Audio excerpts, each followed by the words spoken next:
Good evening, everybody, and welcome to another edition of Inside the Pigskin. Got a busy show lined up. Have a good crew tonight. Off to my right, it's Stephen Rochelle. Welcome back, Stephen. And we Always a have pleasure, my friend. Candy Ebling on, Thanks for having me, Scott. and Mel Farr, my superstar running back, who is going to be having a tribute that he could pay to somebody that I know he's very dear with. Mel, glad to have you on. Hey, appreciate it. Thanks for having me. You're welcome. And Tommy Shanahan, we're going to be doing something tomorrow night on the Motor City Madmouth Show. So I hope you can join us as well. There we go. Hello, Daniel, Barry Sports Highlights. Glad to have you on tonight. Let's get right to it. The Miami Hurricanes waxed Bethune-Cookman by a score of 45-3. Carson Beck goes 22 for 24 for 267 yards, 2 touchdowns. The Canes in that game used 3 kickers, which is unbelievable, who scored points, 2 quarterbacks. And then obviously when you look at the total yards, Miami outgained Bethune-Cookman 543 to 191. BC's time of possession was 31:55 to 28:05. That's the only department they let in.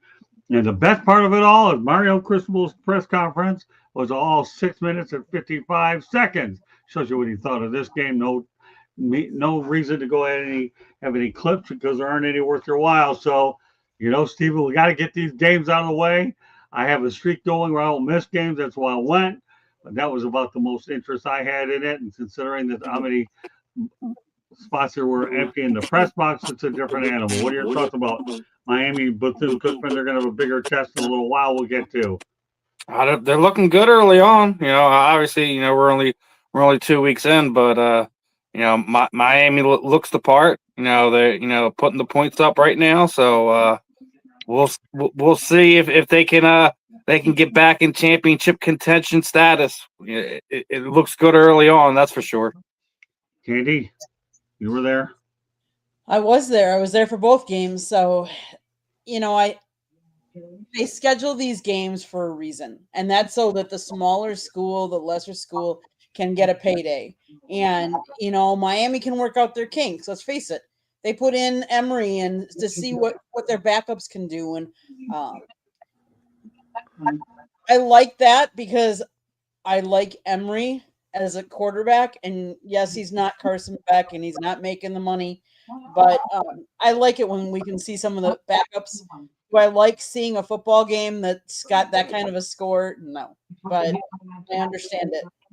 Well, who doesn't like Henry Williams? Every question he says is a great question. I would have had more fun with him at the post game than Carson Beck. I mean, at least he got to play the game, but no, Carson Beck's definitely worth getting on there. Mel? I'll be honest with you, Scott. I don't pay a whole lot of attention to these games. My brother and I, we talk about it all the time. Those are kind of get-right games that you got to get everything that you're going to get in the first 2 quarters because, in the second half, you're not going to play. As, somebody who's a starter or who's a major contributor to the team. Now, for the school, for like Bethune-Cookman, for the HBCUs that are getting this opportunity, like Jackson State or Grambling, rather, went out to Ohio State and played. It's good for them because they do get a payday. That does help their athletic department. It boosts the revenue in their athletic department. But as far as watching the game, I have no interest in watching a football game like that, to be honest with you. As a fan, I have no interest. But as a player, I can understand it. It's a pad your stat game. You better get it early and often because you're not going to be in there. Everybody's going to get an opportunity to play. So it does give you an opportunity to get some of your young guys out there, some playing time in the big arena in front of the crowd, however large it may be. But as far as for me as a fan watching it, I have no interest in watching those football games. I think Ohio State game was 77-0. My brother asked me, or 70-0. My brother said, so because we got a friend, a teammate who coaches at Grambling, and my brother said, so how'd they do? I said 70-0. He said 70-0. I said, yeah, 70-0. I don't blame you. I only did go there because I had to cover it, not because I was going to go there and buy a ticket. I agree with you. Why would I go otherwise to watch what I knew what was going to happen? Everybody knew. Why do you think the coach's press conference didn't even make it to 7 minutes? Because he had about as much interest as I got to do what I got to do. And I'll open the question here. The thing, what I knew I was going to do was play the reserves. I mean, boy, that's already a ticket right there to know that nobody cared, but it was on the schedule. Tommy? Yeah, I think these games have outlived their purpose with the NIL age. It used to be once in a while you would see an upset in this type of game. I'm thinking of App State winning at Michigan, and they had that dynamic quarterback. I can't think of his name. He ended up playing in the NFL. And a guy like him in today's age, for whatever reason, he didn't get recruited by a big-time school.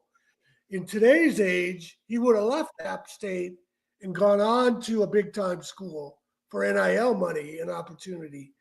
Back in those days, before NIL, when the scholarship limits were 85 for the bowl seat teams and 63 for the championship division schools, a guy who was stuck on a roster and a backup deep on the depth chart who had talent could transfer down a level and be immediately eligible. He couldn't transfer to another major school and be immediately eligible because he had to sit out.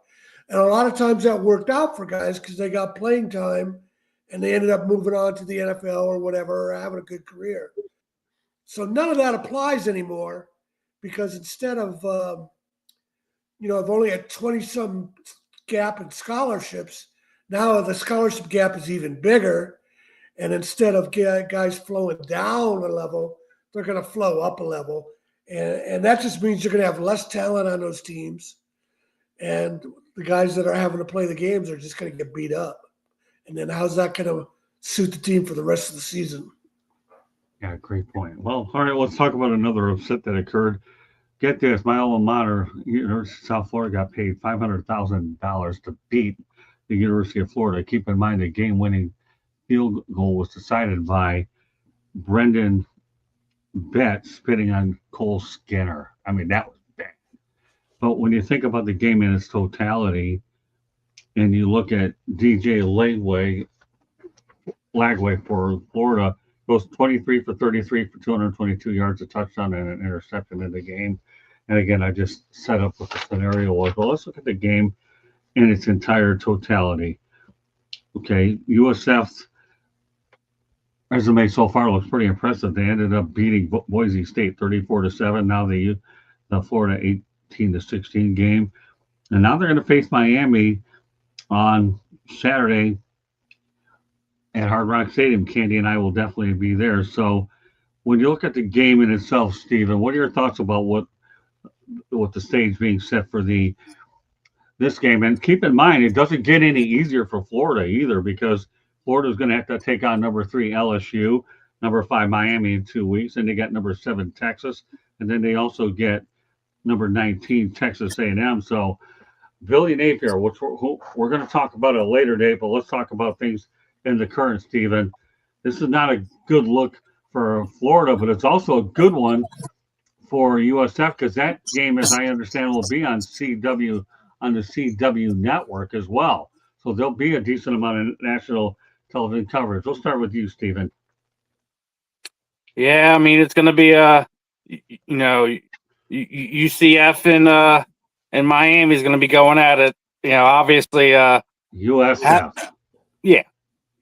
Well, University of Central and South Florida, we have rivalry. You don't understand in this state. We hate each other. Well, there's a real rivalry, and unlike the fake one you were coming up with last night. Don't even go there. Yeah, I know. All right, let me get into this. All right, so I'm just gonna say this one. Miami needs this more than UCF. So USF. It's USF. I'm busting your chop. Oh, now you're busting my chops. Oh, that's his way of doing it. All right, now I know. But no, this is the more pressures on the Hurricanes right now. Regardless of everything else. You got Carson back there. You got all these alma mater there. I don't know if you've seen our buddy Christy Jones was posting up him, Michael Irvin, and everyone's been down there the last few games. So the alumni's turning out for the Hurricanes early this season. Let's hope for their sake they're able to put together a handful more wins to see what they can do. But right now UCF is playing with house money. Yeah, I know. Okay, that's okay. He's gonna stick it to me. But I will agree with you on one point. Even though you're busting my chops there is a lot more pressure on the Miami Hurricanes than there is Yeah, on without a doubt. USF because they're on right now. USF is on house money. They really Yes, are sir. in this Yes, sir. situation. Whereas in the case of Miami, the expectations are there. The number five, you have a quarterback getting paid an awful lot of money. Candy, Well, you just took the words right out of my mouth. I mean, Carson Beck is getting paid how much NIL money to come to Florida? They wanted to follow the number one draft pick. That Cam Ward left Miami last year, went on to Tennessee. So now they brought in comes Carson Beck, um, and he's a 6th year starter because of the whole COVID. That's why he's 6th year and can still be playing. Uh, He's making a lot of money. So is there pressure on Miami? Yes, there's pressure on Miami. College football is better when Miami is good, but I would also say that Mario Cristobal needs to prove himself. And yeah, I agree. I think they need to do better than they did last year. Last year they started out strong and they really fizzled near the end. So I really think that he needs to put some statement wins together against some ranked opponents. And because this is, and I don't know that this is a regular rivalry, but this is a rivalry of sorts because it's in state. And anytime you're playing an in state college, it's, a rivalry of sorts. So Miami has a couple more games right now on their slate back to back. They have USF and then they have the Gators, and they have to win both those games. And if they don't, they're gonna fall in the rankings. And I don't know if Mario will survive if they don't do really well this year. You know what, Candy? For some reason or another, my instincts are right on board with what you're saying. Mel, You're muted, Mel. you're muted. Yeah, obviously, this game is real big for Miami. Like I've said it, Mario Cristobal, he's definitely on the hot seat. I know they started out, they're 0-2 right now, but this is a game they're supposed to win. You're supposed to beat USF. I mean, period.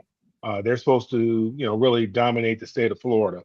That's what, that's what the old Miami used to do. That's what they brought him in there to do, Right. and that's what he has to do. It's going to be a big game for him. Obviously, like you guys said, USF is coming in there on house money. They're coming in there on a high right now. They beat two very good teams.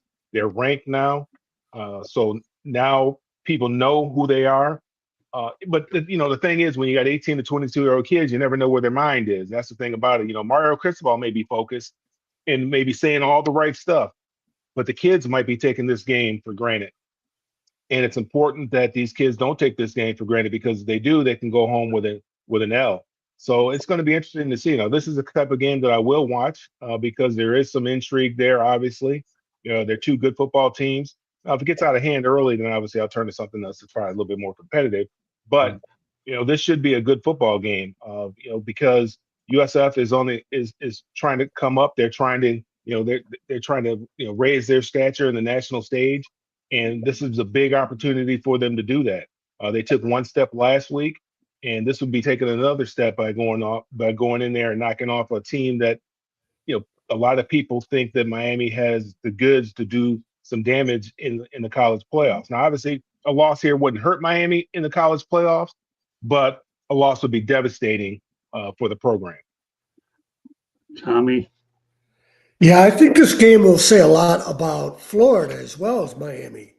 If Miami decisively beats South Florida, then that doesn't speak well to Florida. But if South Florida plays Miami well, it's going to speak probably poorly on Miami. I think I've been following South Florida more than I normally would, because they have a quarterback from where I live, the Raleigh area, Byron right. Brown. He's from Roseville High School, which turns out a lot of Division I talent. So USF has a 2-0 record. They're looking good. But probably the most important thing for them to take a step up to this next level to play Miami is they have a dynamic quarterback. Brown had 66 yards passing and another 63-yard rushing against Florida. So if they can protect him, maybe they can give Miami a game. And if they give Miami a game, as after also beating Florida, it's going to say a lot about South Florida. If South Florida can't play with Miami, looks like Florida might be in for a long season. All right, let me give you some notes on this game because there's some really interesting ones. Number one, USF has returned to the national rankings for the first time since 2018, checking in at number 18 in the AP poll and number 23 in the coaches poll. That's interesting. USF is just the fourth team in the AP poll era since 1936 to win its first two games of the season against ranked opponents after being unranked itself. That's interesting. The Bulls have beaten ranked opponents in back-to-back games on the schedule for the first time in program history. It's just the third time in program history USF has beaten two ranked foes in a season. The USF defense has produced a turnover in 10 straight games. The Bulls held Florida to its fewest points since 2023, and Boise State to its fewest since 2019.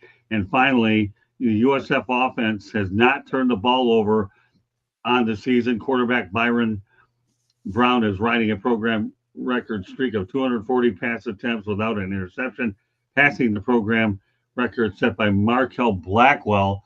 And another one that's interesting is Deshaun Rucker ranks 26th nationally and number 2 in American, posting 5.5 solo tackles a game. That's what you have to look forward to in this game. The stage is set. Go ahead, Candy. One last comment. Depending on how well USF plays, I'm not even saying if they beat, but how well they play.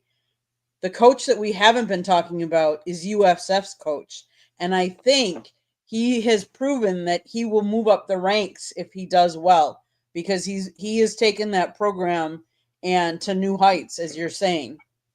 Yeah, well, we'll get into that more. There's no question that what's his name? Alex Golis, I think his name. Mm-hmm. Mm-hmm. Well, it's definitely a hot coaching commodity for sure. I'm looking forward to having an opportunity with post game to maybe catch up with Coach. He's a really super nice guy, and I'm definitely looking forward to talking to him as well.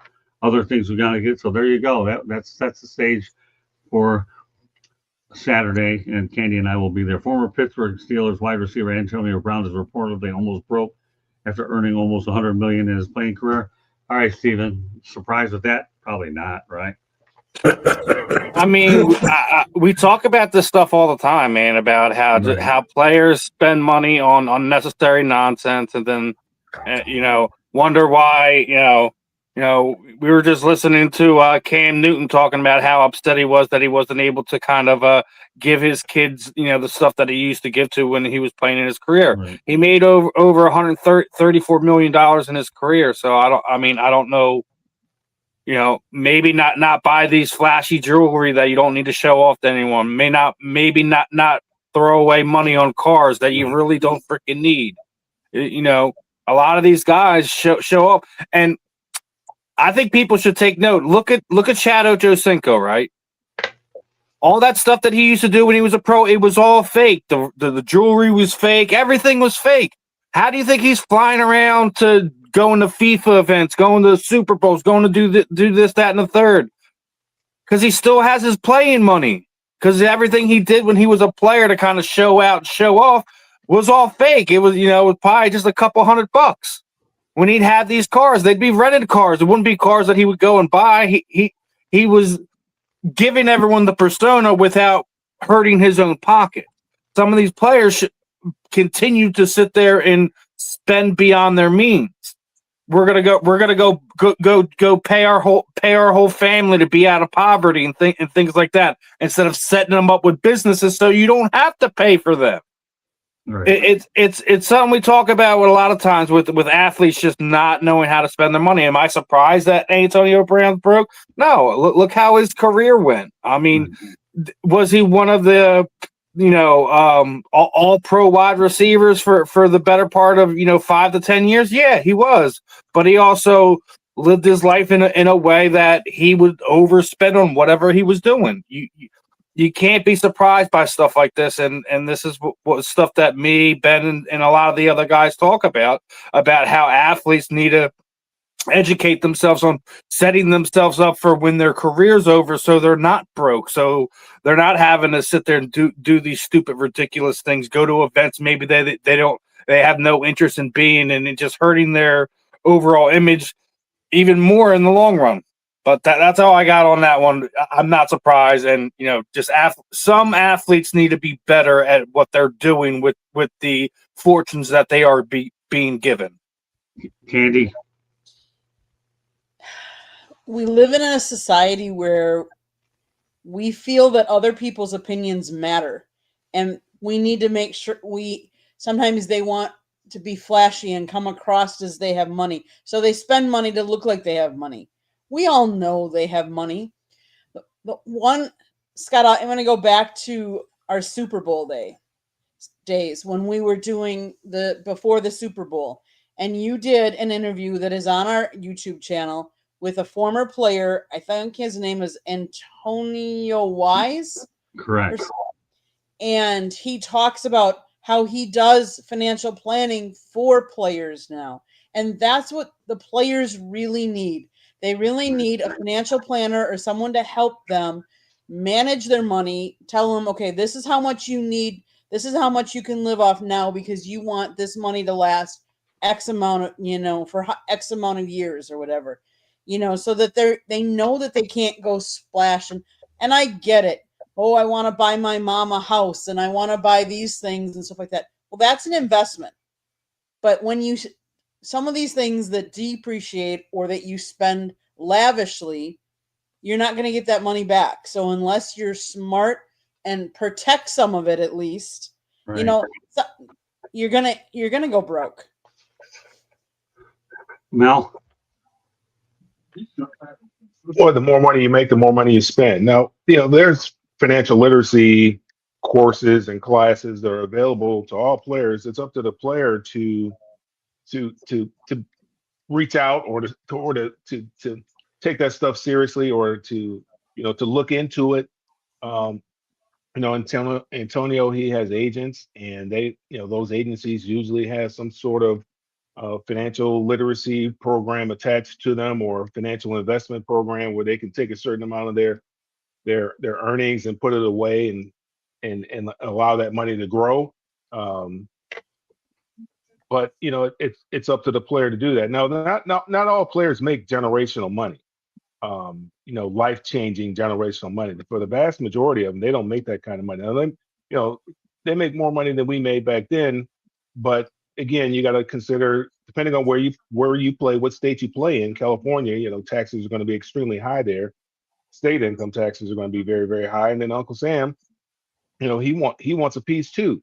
So once it's all said and done, you're not left with 130 million. You might have 60 million. That's your money, 65 million. And then you have to, and you don't get it all at one time. And then you got, you bought a big old house and you got 3 or 4 cars or 5 cars. You can only drive one. There's no need to have all those cars, but you can only drive one. So you only drive one at a time. So, a lot of times, when people who've never had money, they don't really understand. And when it comes so easy in playing football, you think it's always going to come that easy. And it's not. Going out here trying to create a dollar is very, very difficult. When you're in the entertainment industry, which football is, you're getting paid an exorbitant amount of money to entertain people. When you're no longer able to do that, you got to go out there and get yourself a real job, just like everybody else. And sometimes players find that difficult. And if you continue to spend the same way you were spending while you were playing, that money is gonna go a lot faster, because you don't have the money coming in. You just have money coming out. You don't have money coming in. Right. So it doesn't happen. It happens to a lot of players. Antonio Brown is the obvious one, because you can just see how he carried himself. So it doesn't surprise anybody that he may find himself in this position. Now, broke for him and broke for me are two different things. Broke, him being broke might be he has 10 million. That's it's different. It's all relative. He might not be able to pay his mortgage. It might be 10 grand or whatever the case may be. So I mean, it's all relative. Tommy? Yeah, he's the poster boy for excess, and also for pro teams coddling an athlete while they're producing. Remember when he was broadcasting live on Facebook while Mike Tomlin was talking to the team? They should have got rid of him then. Seventh round draft pick, whatever. Just get rid of him. He was obviously out of control. The only role left for him is Maurice Claret's role. Right. He did a lot.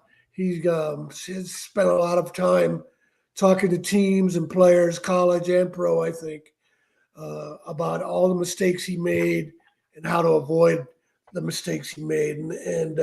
But I don't know if Antonio Brown's that smart, if he'll ever come to that realization or ability. And what Mel was saying about agents having a good agent to put your money away, the great example of that is Allen Iverson. I think he's got a huge sum of money he can't touch until he's 50. You got a big annuity they put away. Yeah. Reebok put away. Yeah. And then the only other comment I'd make what Steve said, don't forget Cam Newton's hats. Why does he have to spend so much money on those stupid hats? That's funny. Well, we might as well stay with this thing. Number one, I think Antonio Brown's a basket case. The way he burned his bridges with Tom Brady as bad as he had. Tom Brady was one of the best friends he ever had. He found a way to burn that bridge. So let's continue the theme with this, and let's turn it over to Josh Gordon, who, by the way, sold his Super Bowl ring and he got New England due to financial issues for $138K.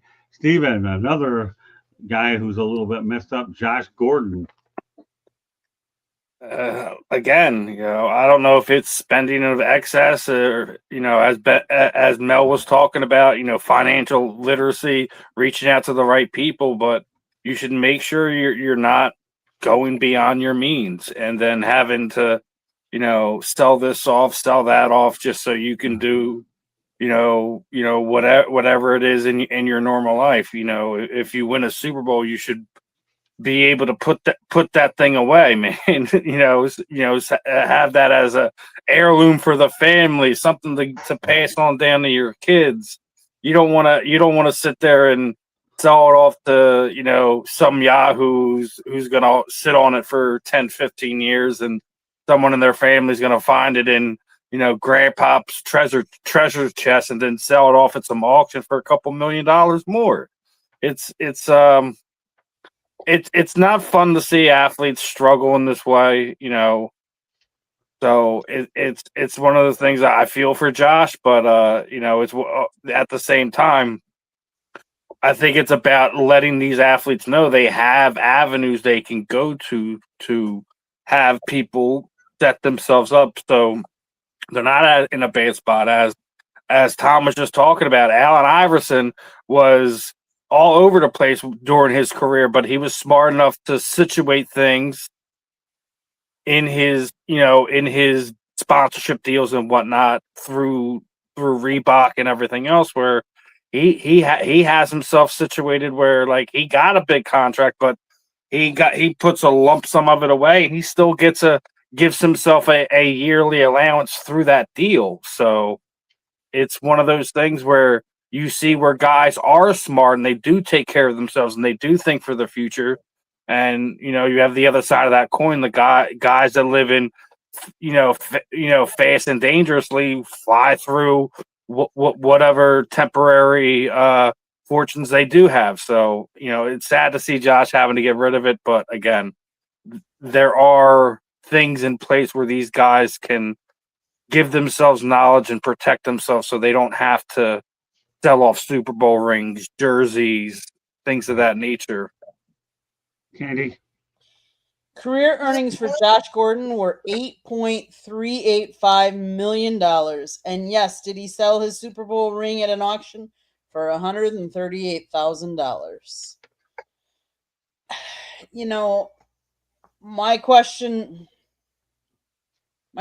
is why do these athletes not go out and ask for help for their finances? Right. Mel talked about it. There's programs out there. I've said there's former players that are even doing financial planning to help these players. but you got to ask for it. And those that think that they, can just and set the money in a bank and, go spend things, it's not going to work because you're not making enough money. Interest rates are horrible, especially right now. I'll be the first to tell you that. You got to plan for the future. It's sad. It's sad. But then again, does he need us? I mean, and everybody's different. Did he want to pass the Super Bowl ring on to, family in the future, or did he not want to have a possessions? Like, I don't know, but yeah, it's too bad. Okay, Mel. And some of this, I'm trying to figure out who did Josh Gordon win the Super Bowl with. I didn't know he won. I think he was there. He didn't win it. 2018 Super Bowl ring from his time with the Patriots. Oh, okay. Okay. Josh Gordon. I mean, you said he made $8 million. That's not a whole lot of money for professional football, because and you got to consider. I mean, he was suspended half the time that he was in the league. No kidding. Tremendously talented guy. Yeah. I don't know how much he had to pay in fines and things like that, and rehab and all the other things that he had to deal with. But yeah, he was suspended for a vast period of time, so his money was never steady. It was always stopping and starting, stopping and starting, stopping and starting. So again, it's just one of those unfortunate situations, And then by the time the ether wears off and you realize it, you're too old now, and you can't run the same way that you used to. You're not as fast as you used to. Don't have that short area quickness like you used to have. You can't jump as high as you used to jump, and teams don't want you anymore. It's just not worth it. The risk is not worth it anymore. So you find yourself on the outside looking in, and that's how it is. For the vast majority of the guys, you just don't hear about it. I mean, regular citizens have difficult times managing their money right now. So it's not, why should it be any different for NFL players? Even though they have the opportunities, they have things that are set up for them to be successful, where they can, put some of that money away. It's still, when somebody's never had any money and they get some money, I mean, it's burning a hole in your pocket. They just, all their eyes get real big, and everything that they've ever wanted in life, they're now able to get it, and they do it. And they think this money's going to come forever. And unfortunately, you can't play the game forever. And realizing, when you see those big checks that these guys are cashing, somebody's signing that check, and that's where you really want to be. You want to be on the end of signing those checks, as opposed to the one cashing the checks. Tommy? Yeah, I don't know what I can add to all that. I really don't know his story very much. The sad thing is Antonio Bryan, Josh Gordon, they didn't stand for anything. If athlete comes on a hard times, like say Kurt Flood, I don't think he had much money at the end of his life, but he stood for something, challenging the baseball free agency. He never really got the payoff he deserved, particularly from other baseball players who cashed in on the bold stance he took. But at least he stood for something if he lost all his money. And then the other thing I'd want to say is, we might be seeing this in the near future as the result of all this NIL money. How are these college kids spending or not investing their money? You always hear about how much they're making. And here in North Carolina, one of their basketball players, Seth Trimble, he's taken some of his money and invested in an ice cream shop, one of the franchise ice cream shops. And it's on Franklin Street, which is right there, the main hub in North Carolina, where he's going to get a lot of support from North Carolina fans. I don't know how much that investment will pay off in the long run, but it's certainly a lot better than blowing his money on cars. What does Carson Beck have? 2 Lamborghinis or something?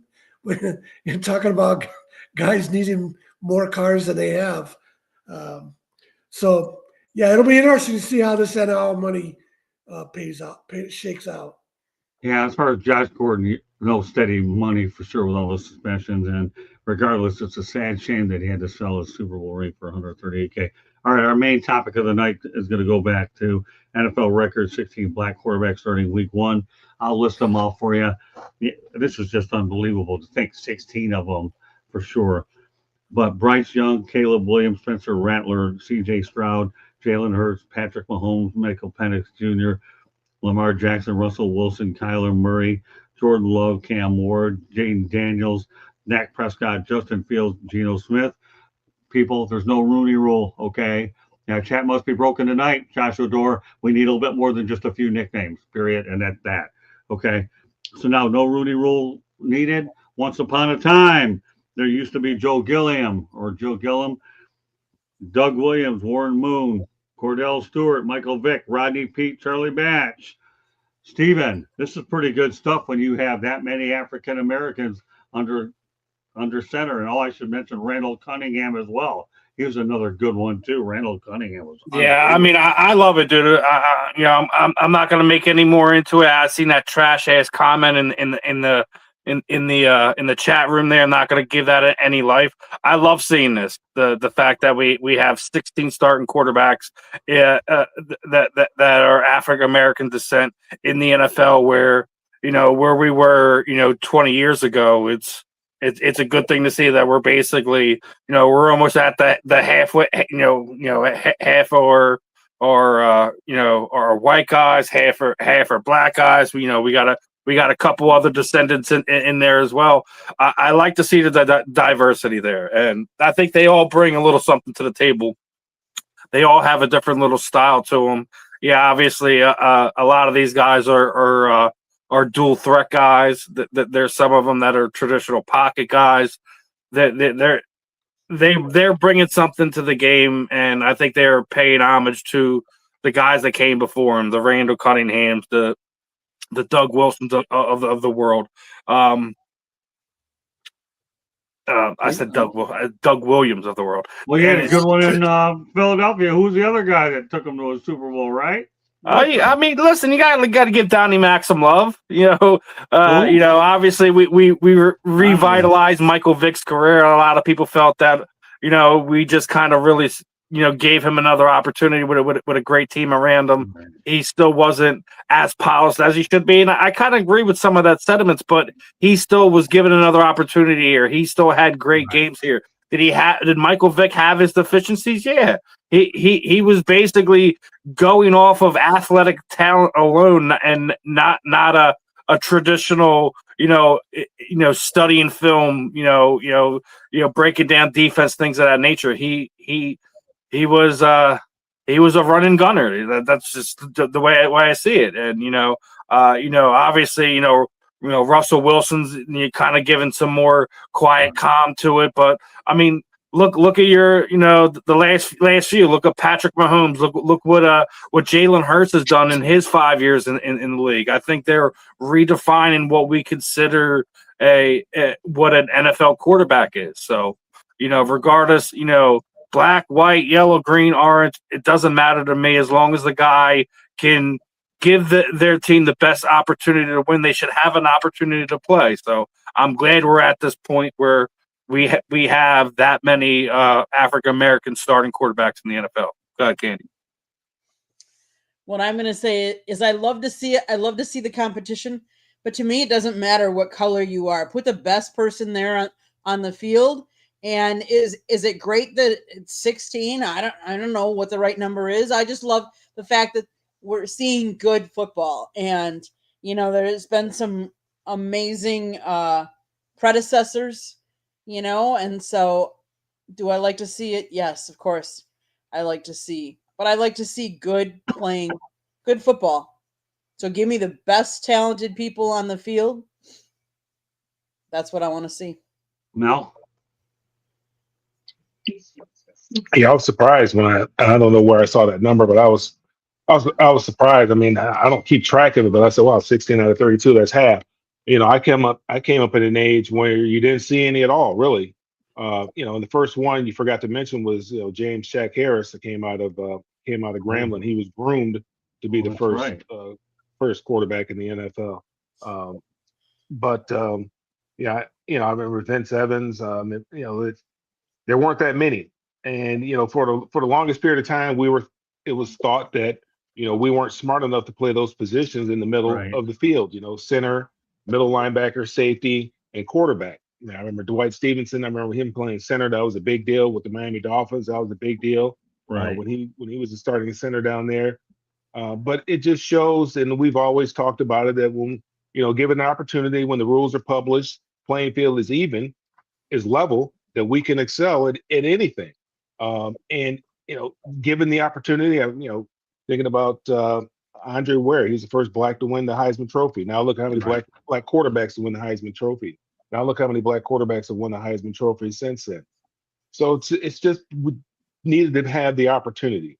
And yeah, the game looks a little bit different sometimes because some of the guys are a little bit more athletic. They bring something a little bit different to the position, but they aren't the only ones. I mean, uh, what's his name? Steve Young. I mean, he was very athletic to play the position. Right. He made it look a little bit different. He wasn't your prototypical drop back pocket quarterback. So it just happens that a lot of these guys, their skin color is a little bit different, but they're just as smart. We see how Patrick Mahomes, how intelligent he is, and being able to decipher defenses and pick apart defenses. It's just been just given the opportunity. So it's nice to see. It's nice to see. Long overdue, but it's very nice to see. Well, Tommy, you face reality. You talk about the integration in college sports and all that stuff. That's part of what your repertoire is.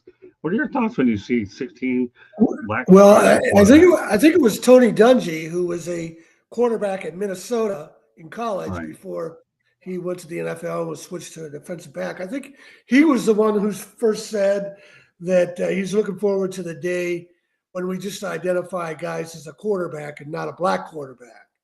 I don't know. Maybe we're there, or maybe we're almost there. I don't know. But yeah, like Mel said, that's half the league. And how many backups are there? I'm sure there's more than a lot more black quarterbacks.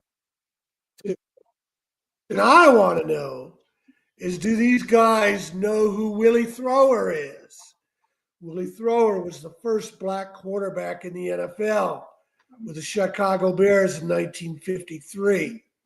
He's from Michigan State. Do they know who Sandy Stevens is? He's the first black quarterback to win a national title at Minnesota and the Rose Bowl game. Do they know who Jimmy Ray is? Jimmy Ray is the South's first black quarterback to win a national title. He was recruited out of the segregated South on Duffy Doherty's Underground Railroad. And Jimmy Ray always said one reason he had confidence in Michigan State was Willie Thrower had been a black quarterback there. These guys, I'll bet you very few of them could identify those guys. And then the other people we have to thank are the black quarterbacks in college, mostly in college. There were a few that had a chance in the NFL, like Jim Gilliam. They never got a chance to move on. They had to go on to the Canadian Football League or whatever. Warren Moon had to go to the Canadian Football League before he got to the NFL. So these guys paved the way. They paid a price. And if their histories aren't known, it's a shame. And I'll mention two more names because this relates to how I'm always saying people don't understand that Alabama had nothing to do with the integration of college football. Integration of college football took place in the 60s, led by Michigan State and the Southern schools that began to desegregate in the 60s, long before that 1970 USC-Alabama game. And in 1972, Tennessee's Condredge Holloway and Georgia Tech's Eddie McShann were the first black quarterbacks to start a game against each other in the South. Bear Bryant never recruited Condredge Holloway because he said that the Alabama wasn't ready for a black quarterback. He was a 3-year starter at Tennessee, and then he played in the Canadian Football League. So there's a lot of guys that paved the way to where we are today over a half a century of time. Well, I mean, Damon Allen, Marcus Allen's brother, put up big numbers up in the CFL. Yeah, Damon, Marcus Allen's little brother, right? Well, I'll add another name to the whole thing. How about Dennis Franklin out of Michigan, who was drafted by the Lions, and they had him as a wide receiver. All he did was win with the Michigan Wolverines. We could talk about a lot of these guys, but I remember Dennis Franklin real well. I didn't think he was qualified to play quarterback, but Dennis did a whale of a job with the Wolverines. We could talk about this all night. But, hey, Steve, what percentage is your phone at right now? I got to know. 39. Good. I got a few more topics to get inside of that 39% right. That's okay. Stevie gets on one way or the other. I love the guy, even though he doesn't know the difference between USF or US or UCF. Well, he does when he wants to bust my chops. All right, we'll continue. Yeah, sorry. So there we go. Continue. We're at 39% with him, so we can slip this one in from Philadelphia. All right. Zadarius Smith signs a 1-year contract with the Philadelphia Eagles. Well, the Eagles sense that they needed a pass rusher after a 24-20 win over Dallas. And by the way, the Eagles also added Tank Bigsby yesterday. Steven, your thoughts about Zadarius Smith, Tank Bigsby, and all those guys? Well, Tank Bigsby basically is a cause and effect of Will Shipley, getting a couple of his ribs broken in the Dallas game, so he's going to be out. I think it's like 6 weeks or something like that is his timetable. So he's going to miss at least the next 2 months. So you're going to. I think the other reason for that is you need some help in the return game. I think Bisbee can definitely help you there. Zadarius Smith is veteran guy on that defense. Somebody to calm Jalen Carter down a little bit, hopefully, but also somebody to help give you a rotation for that edge rush, regardless if he's Bellin Jalix Hunt or Nolan Smith. What the way Philadelphia has done their ends or their edge rushers is it's always been by rotation. You lose a Josh Sweat. He signs a big contract with Arizona. You don't go and draft edge rushers in the draft early on to replace that. So, giving the guys an opportunity to kind of just show what they got, he's just there. It's a not too big of a price tag on it. He's I think he's 34. So you got some veteran leadership there, a guy that can go and get after the quarterback when needed, and a guy that could potentially help you come January. So we'll see how effective he is and how he's still wheeling dealing. I wouldn't be surprised if we see a few 1 or 2 more moves before September's over. All right, so Mel, what are your thoughts about Zadarius Smith going to Philadelphia? Well, I thought, there's a lot of talk about him going back to Detroit, but evidently Brad Holmes and the hierarchy up in Detroit didn't feel the need to bring him back in. The way they played the other day, they should be second guessing that right now. Philadelphia, they don't mind bringing in talented individuals that can get after the quarterback. And we know that's one thing that he can do. He's heavy-handed. He's a big guy. He's a veteran, knows how to play the game.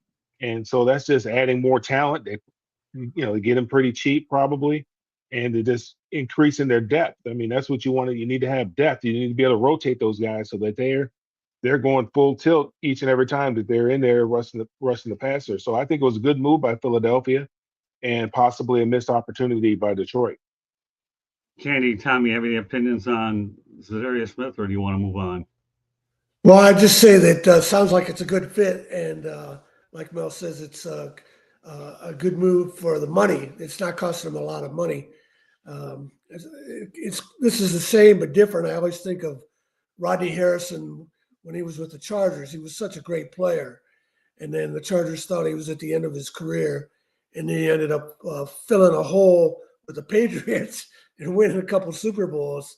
He still had a lot of mileage left in him as an older player, and then Rodney Harrison was just a great guy. Period. Okay, Candy. Zadarius Smith was selected in the 4th round of the 2015 draft. He's played for the Packers, the Vikings, the Browns, the Lions, and now the Eagles. And yeah, he's probably more of a backup role at this point, or he's not a guy that's going to be in there for all the snaps, but he's a guy that is very good at what he does. So even if he's in there for a 4th of the snaps, that gives rest for the other ones that are playing more. And it's a good rotation piece. And he's a good backup if anybody, goes down. You always want to have some veteran people that you can insert wherever you need them when there's possibly injuries, because we all know injuries happen in this league. Okay, fair enough. Let's continue on here. Let's go out to Miami Dolphins. This franchise is an absolute train wreck. They really are. Daniel Jones thumped the Miami Dolphins 33-8 on Sunday. But here's what you have. Tyreek Hill's last 30-yard catch came in week 1 last year versus the Jags, 365 days ago. Can you believe that? And that's just unbelievable. His ex-wife, Keita Vaccaro, is accusing him of multiple domestic violent incidents that occurred during their 17-month marriage. Now, with Hill's divorce to Vaccaro, it provides $20,000 to $50,000 in spending money to maintain their lifestyle during the divorce proceedings. Hill must make a one-time payment of $500,000 to cover $457,517 in legal fees and $100K for a new car after a request for a $200,000 Bentley was denied. Boy, I really feel bad for this woman. So I really do. I mean, it just blows me away. Oh my gosh. So let's talk about what you have. And don't worry, there's more to this thing here. Well, let's start here. Daniel Jones thumped them 33-8 in Indy. Okay. Colts had won an opener in ages. And now you got Tyreek, man. 30-yard catch, this guy. He goes from Patrick Mahomes to Tua, and the best you're going to get is haven't even caught anything over 30 yards in over 365 days versus Indy. Oh, my gosh. And then add Keita to the picture. And what do you got, Steven?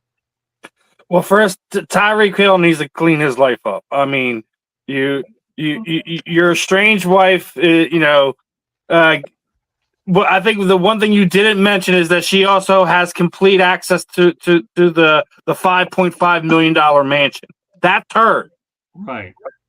So, I mean, we say it all the time about these athletes needing to protect themselves. This is why. You were barely married to this woman for 18 months, guys. Prenup. I listen. I know we're all men of the flesh. We know what it's like. Probably not to the level of Tyreek Hill because he's on another level when it comes to him and women. I get it. Prenups will save you a lot of these headaches in the long run. His performance on the field leaves much to be desired. It seems like as soon as he got traded out of Kansas City and got that contract, he has completely let his foot off the gas. I could be wrong. I could be looking at this another way. From what I'm hearing is that Miami's doing whatever they can to shop him around to get him out of there, to free up more cap space to kind of retool this team moving forward. I'm not sure what's going to happen. He could wind up in somewhere like Pittsburgh. I don't know. I don't know what's going to happen with Tyreek Hill. I know one thing is just not working out there down in Miami. For whatever reason, whether it be his personal stuff, his overall attitude of the team, I can't speak to all of it. What I can say is Daniel Jones definitely balled out, and we can't call him Danny Dimes no more. Danny Dimes died in New York. That's Indiana Jones right there. Okay? That's Indiana Jones right there. He's the first quarterback in NFL history to score on all 7 of his drives in the game. Wow. He's the only quarterback in NFL history to do that. So I'm not sitting there saying Daniel Jones is the next coming of Peyton Manning down there in Indianapolis. I'm just saying he might be the right guy right now to move that Colts team, through the next handful of years. Maybe it's time you see about who's interested in Mr. Richardson down there. If Anthony Richardson ain't working out, he's still a young kid. You can move him to somewhere and get some value. Obviously you ain't getting a first for him. You could at least get a second or third, maybe another guy to help your team win to compete in that division. So very interesting to see how that game turned out. Did not see Indianapolis blowing the absolute doors off of the Miami Dolphins, but they got a lot of problems, and it's not just Tua, it's not just the offense, it's not just Tyreek Hill. They have a lot of problems down there. They need to fix it. I would not be surprised if Miami is a top 5 pick next season. Great stuff, Steven. Don't worry, I've got something on the quarterback coach after we get through this. So hang in there with us because you touched on something pretty interesting. Candy, your thoughts about Tyreek Hill, and you know that situation is an absolute mess. One of the things that I will say about Tyreek, and maybe it goes further down than Tyreek, but he has issues with his personal life. He has issues with his personal relationships. But even Tua came out and said he's still working on his relationship with Tyreek. Well, come on, you've been together for how long? What do you mean you're still working on it? It's not like you're a brand new quarterback to the system and new to the team with Tyreek coming in. You've played together for how long, or been on the same team for how long? Miami, from what I can tell, Miami has a culture problem. Not just a Tyreek Hill problem, not just a Tua problem. You know, Indy had 418 total yards to the Dolphins' 211 yards. They doubled their yards, total yards. Indy played great. Dolphins aren't going anywhere. I'm sorry. They have a culture problem there. And I wouldn't be surprised if this isn't Mike McDaniel's last year. Well, we'll get into that another time, Candy. Okay. Okay. We'll be talking about more next week. Mark my word. Yeah, Josh Fedor will be also going out there and covering the Miami USF game as well. All right. So go ahead, Mel. Well, Tyreek's one of those guys that we're going to, a year from now, 2 years from now, we're going to have that same conversation. Tyreek Hill's broke. Now, you can't have all these baby mamas or ex-wives and children and all that kind of stuff. Right. I mean, the quickest way to go broke is fast women and slow horses. That's the quickest way to lose all your money. And he's got the fast women down pat. Now, Miami's problem is not Tyreek Hill. Tyreek's already won a Super Bowl. What he should be doing is trying to maximize his earning potential and being a good teammate so that he can maximize his earning potential during the window that he has to earn this money. Because again, once you're out of the professional, once you're out of this entertainment business, it's very, very difficult. It's not the same. So what he should be trying to do is focusing on how he can make as much money as he possibly can. Winning and losing is really irrelevant for him because he's already won a Super Bowl. He just needs to be trying to maximize his earning potential. Now, Miami, it shouldn't surprise anyone that Miami lost in the fashion in which they did because there's a lot of dysfunction there. They don't have an adult in the room. They went from somebody who was super strict. I guess they thought he was super strict. Now they swung the gate all the way to the other side to somebody who's super lax. He doesn't have any kind of discipline. Players really don't respect him, and it's just kind of a free for all there in the locker room. They've got to get the locker room back there. They got to get a hold of the locker room. They got to get control of the locker room. These players are just there, really, basically, probably just trying to get themselves a check. From week to week, they're not really concerned about. They're concerned about it, but not really concerned about winning. You look at Tua. I mean, Joe Burrow was the first quarterback drafted in that draft, and then I think Tua went second. He was the second quarterback drafted, and then right after, Tua. Miami had an opportunity to draft Herbert, but drafted Tua instead of Herbert. Now, how's that worked out for them? And then later on in that draft, Green Bay, I think they trade up and they get Jordan Love. Now look at what all those quarterbacks are doing versus what Tua is doing. The quarterbacks that they passed up on to get Tua, so to take Tua rather. Right. Tua is not the answer, unfortunately. And there's a blueprint out there right now, and they talked about it. They take away his first read, he gets happy feet. He doesn't want to get hit. He's been hit. He's been concussed so badly where he's had those seizures out there in the field. He doesn't want to take those types of hits. And so right now there's a blueprint out there of how you attack the Miami Dolphins, how you attack Tua in the passing game. You just take away that first read, and he gets happy feet, and he might throw it to the other team. But Tyreek, he just needs to be worried about himself, be a good teammate, be a good citizen, and just try to continue to collect as many checks as he possibly can for as many years as he possibly can. Tommy? Well, we learned Tyreek Hill's not very smart when he left Kansas City. Quality franchise like that was. Oh, that was smart. He got paid. That was smart. Oh, he's not going to get paid at Kansas City. They weren't going to pay him that kind of They money. weren't going to pay him. I'm with Mel here. He was smart to get his ring. He got out there and he got his bag. And I also agree with Mel. He needs to be worried about moving forward to make sure he gets another bag. Well, where's his money now that he made at Miami? He would have had more. He would have had more stability and a longer future and a longer foundation and establishment with the Kansas City area if he'd stayed there and maybe won another Super Bowl ring. But I didn't finish my sentence. He gets to Miami and says that Tua throws the ball better than Patrick Mahomes. So how smart is the guy? And then he became a sympathetic figure when the Miami cops dragged him out of his car on the way to the game, Right. and he's lost all that cachet. He's no longer a sympathetic figure. Yeah. So Tyreek Hill, I don't have anything good to say about him. I don't either. All right, so let's go back to what Steven was really touching base on. Colts quarterback coach Cameron Turner on Anthony Richardson. I feel like I've tried everything I can, and I feel like he's giving a great effort in that aspect too. I just think right now his consistency is not where I want it to be. Enter Daniel Jones. All right, so with that said, Steven, go ahead and let's talk about what the QB coach has to say about this. He's how old again? Someone please tell me. He's been in the league almost 3 years. He's still younger than Jaden Daniels.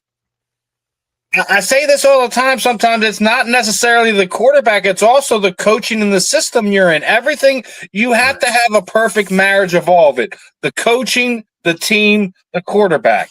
It's a very sensitive thing. And if one of those three things ain't vibing right, none of it's going to work right. I do think Anthony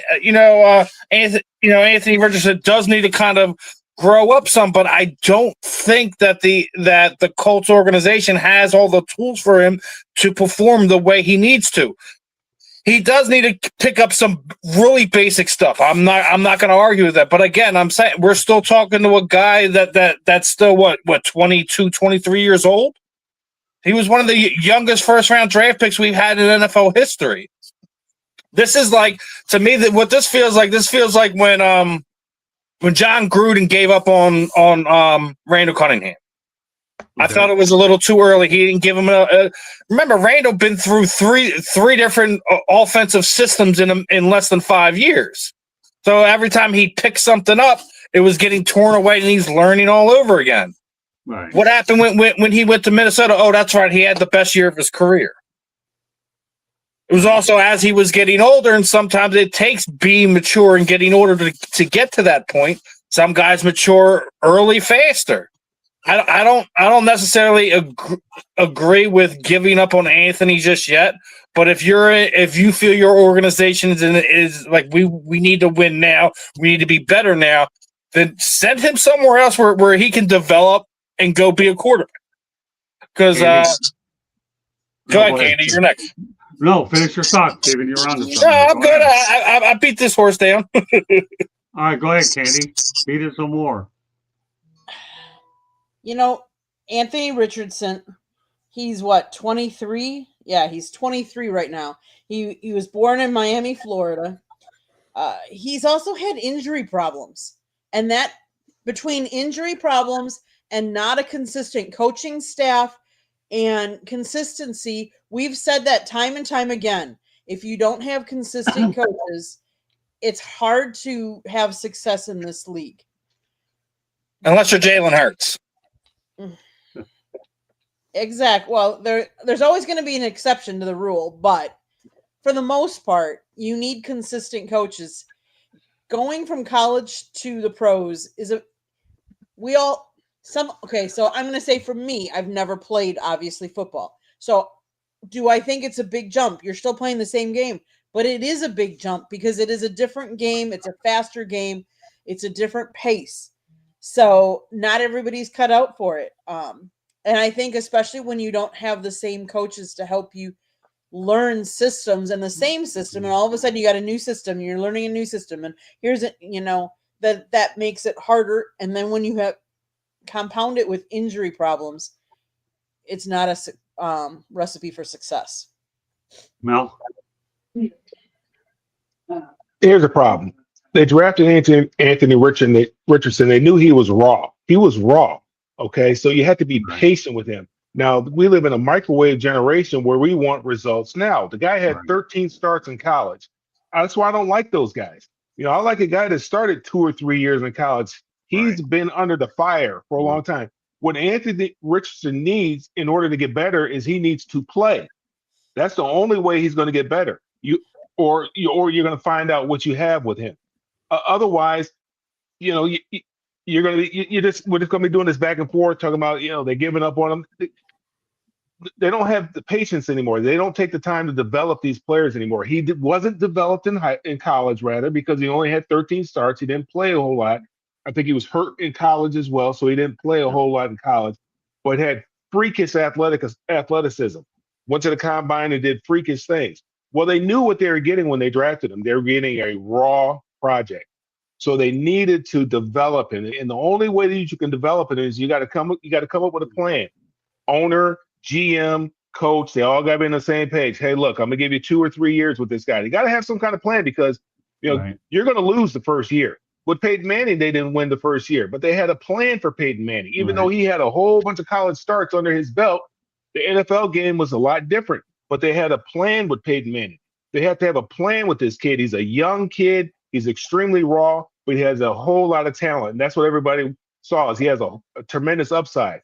But if you don't allow this kid to develop, you're just going to ruin the kid, and you just keep recycling these quarterbacks over and over and over again, and he ends up bouncing around, and he never realizes his full potential. Maybe he does, because maybe he gets lucky and gets an Andy Reid or somebody like that sees the potential in him and really takes the time with him in the film room to show him exactly what it is that he expects from him out there in the football field.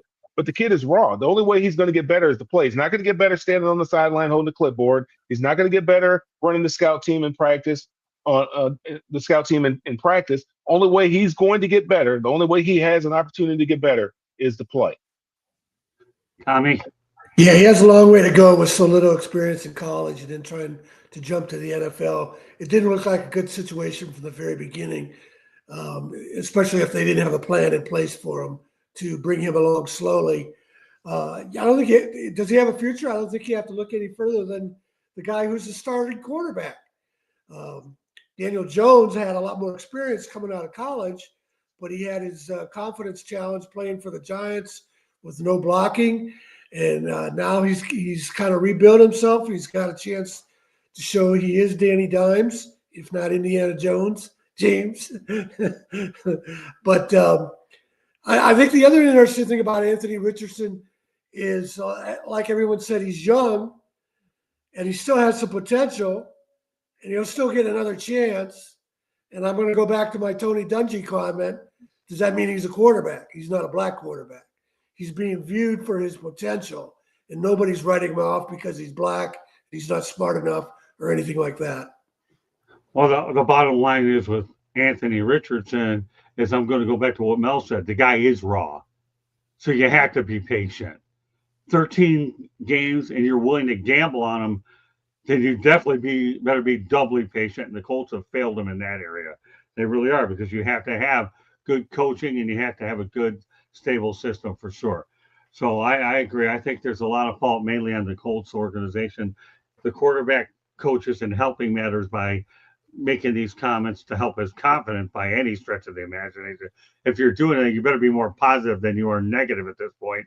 And maybe Daniel Jones is good, and maybe he can hold a clipboard and take a step back, because just because you have a first-round quarterback doesn't mean he's going to ultimately fail. Jim Plunkett made out pretty well, if I may add, with a different change of scenery, and I'll leave it at that. Let's go back to the Miami Dolphins, since they seem to be my favorite whipping boy tonight, and they will be next week if it gets ugly with the Patriots too.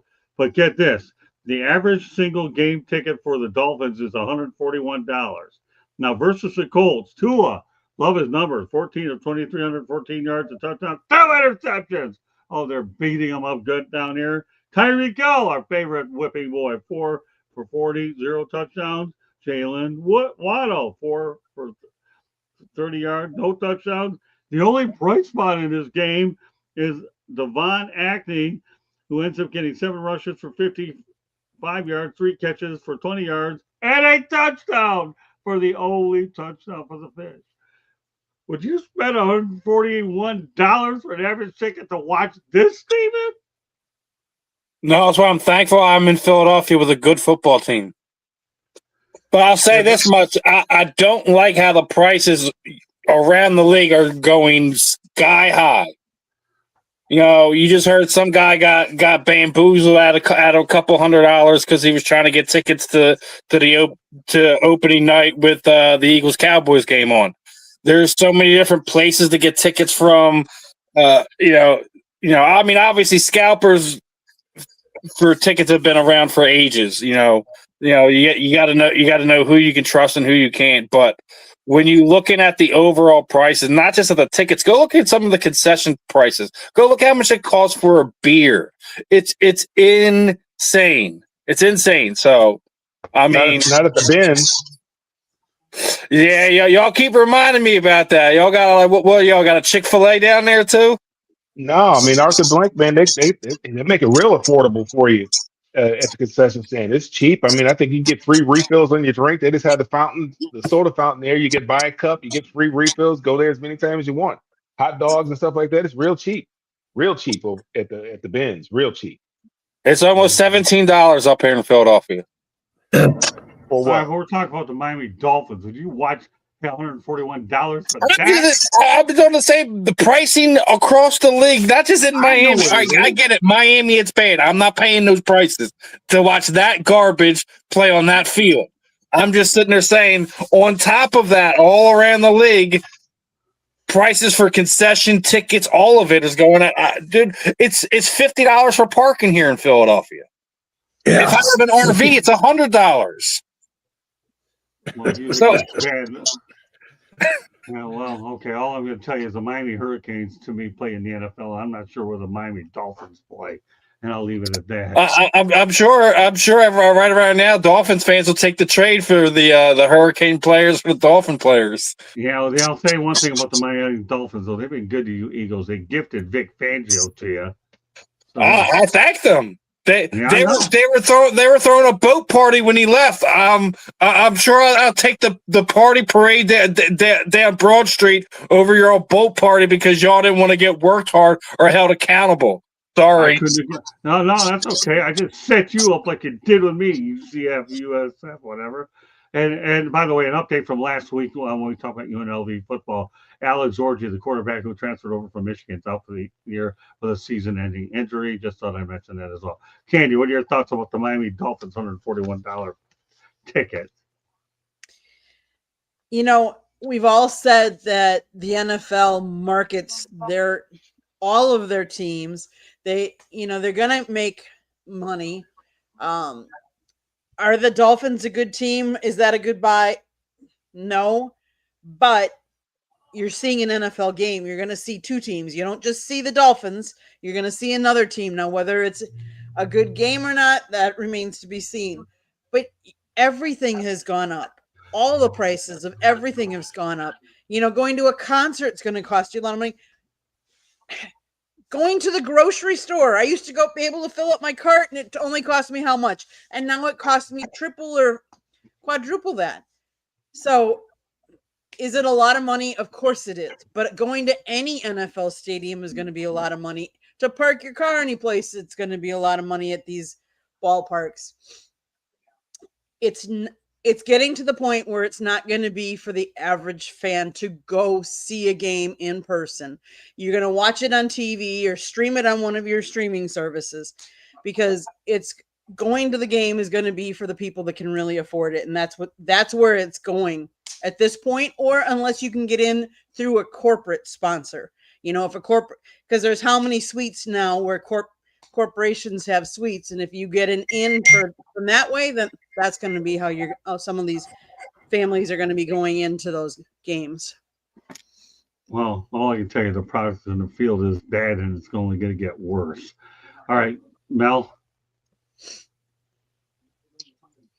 I'm sorry. What was that question again? We're talking I about was Miami Dolphins' average ticket price is $141.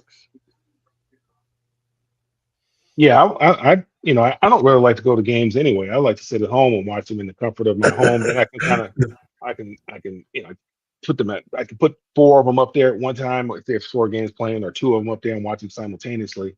Yeah, I don't really particularly care for crowds or anything like that. And parking is always difficult.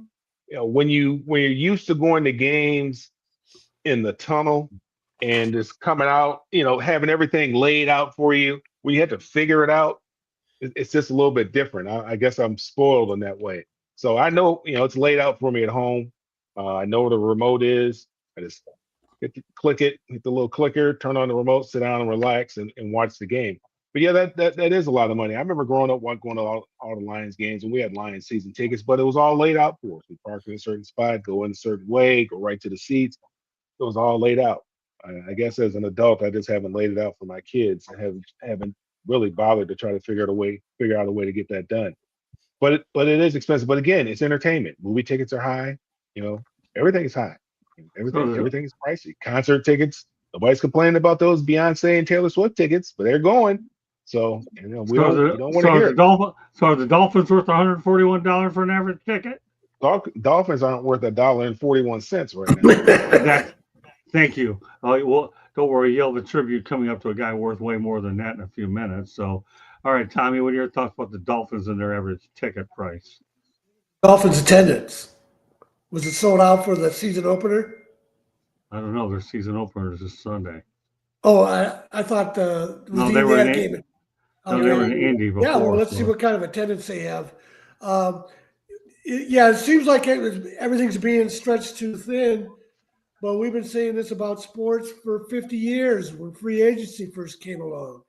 We said these teams were going to price themselves out of the market, and there seems to be a bottomless well.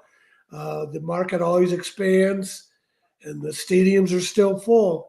Until the stadiums aren't full, people. I agree with the others. I don't like to go to games. You got to get there 2-3 hours early to beat the crowd, and then it takes you 2-3 hours to get home. It's just too long of a day. And but the market keeps expanding, and it's an old story to say that they're stretching things too thin because they haven't so far. All right, we're going to go to a station break real quick. Candy, go ahead. Okay, South Florida Tribune Publishing Company published a book, Lessons from the Microphone, Tuning into the Enduring Wisdom of Visionary Leaders. It is written by our host, Scott, the Motor City Madmouth Morganroth, talks about his 40-plus years in the business and how it has evolved and changed. Old school media versus new school media. Get your copy today. It's available on Amazon, Barnes & Noble, Kindle, Google, and Apple Books. There's also a link on our website, www.southfloridatribune.com, where there is a plethora of great content, so go check it out. If you like to listen to podcasts, you can find us wherever you get your podcast. If you want to advertise, call Scott, 954-304-4941. And if you want to be a guest on a show, or you want to have a topic that you want us to cover, you can always email us at southfloridatribune@gmail.com. And if I talk too fast, it's been scrolling on the bottom. Back to you, Scott. All right, Candy, well done. All right, so let's talk about everybody's game of the week. Last week, which one stood out in your mind, Stephen? I actually have two of them. Love the Pittsburgh Jets game. I thoroughly enjoyed that one. I was hoping that Justin Fields would pull that out at the end, but either way, that was a great one. And though I turned it off and missed the last 4 minutes of the game, the Buffalo Bills dismantling of the Baltimore Ravens with with being down 17. What was it, 17 points? I believe it was. Right. So yeah. Mm-hmm. And what did we talk about as we were leading up to the season? Who's on the hot seat, right? Well, Baltimore Ravens, right? All right. It's it's Jim Harbaugh. It's Lamar Jackson. This is supposed to be their year. When you thoroughly play that well, then have that defense that you got that everyone likes to tell us is so great. Get undressed by Josh Allen. I mean, he is the reigning MVP and all that. I get that, but sometimes you gotta hold strong. I will note something too. As I say, I do respect my rivals here. Dak Prescott looked pretty good Thursday night. If it wasn't for 4 drops by CeeDee Lamb, we're having a different conversation this week. So we'll see if they can figure out what's going on with CeeDee's dropsies. But I thought week 1 of the regular season delivered in many different forms. I'll also note this, that Eagles and Cowboys almost set the opening night record for most views. I think it was like 28.3 million people watched in, and that's also with an hour and 10-minute weather delay because of lightning, where they lost a lot of their viewers, so they probably would have broken it. Great start to the season. I will say this: the referees better be real when they're calling these taunting penalties on players because they feel they're over celebrating. Because what happened to Nolan Smith last week was ridiculous. He was called for taunting. Meanwhile, the player's 5 feet away from him. He's not standing over top him, or he's just excited he made his play. I get we want to clean that up, but you make sure it's actual taunting, not just the guy celebrating a tackle. He didn't do any movement outside of flexing. And then you call him for a 15-yard penalty. He's not standing over the player. Other than that, great first week. Well, Matt Prater to the rescue for the Buffalo Bills. And by the way, your man Jalen Carter out here got fined $57K, served his 1-game suspension because it was on the first. I think it's a shame Dak didn't get one too, because he started the whole Spitgate thing. Yeah, well, I talked about a little bit on the Florida USF game, but Jalen Carter with his 57th game. But look at it, if you're going to get nailed, you might as well go ahead and get the one play over with, and you're out the whole game so you can come back fresh and start all over. Hello, Kneecap Fighting. Glad to see you in the chat room. Great stuff, okay? So, Jalen Carter, you're off the hook. You can play next week. Just keep your moisture to yourself, okay? But that said, Candy, what game stood out to you? Well, I'm sorry it was at your expense, Scott, but I have to say that I was pleasantly surprised and happy with the play of the Packers as a whole. They are the youngest team in the NFL right now. We all wondered their run defense, what was going to happen, shipping Kenny Clark in and bringing in Micah Parsons. Yes, there was going to be excitement, Micah Parsons and stuff like that, but how was the whole team going to gel together considering that trade happened last week? And how was the offense going to play? Because let's face it, in the preseason, I talked about it. There was penalties after penalties after penalties. And last year it was drop ball after drop ball after drop ball from Jordan Love.